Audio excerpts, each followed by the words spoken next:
Blood pressure too high? Go hands up. Different parts of the body corresponds to different organs, and there are nerves in our arms that directly affects the blood flow to the heart.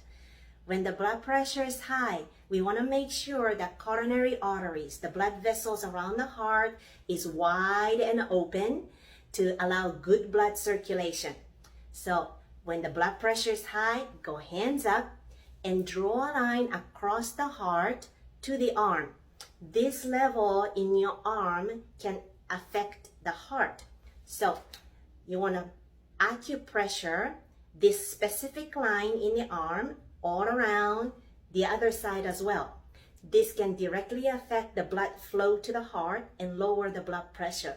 So when the blood pressure is spiking, go hands up, go across the arm and acupressure. This can lower the blood pressure and also calm you down.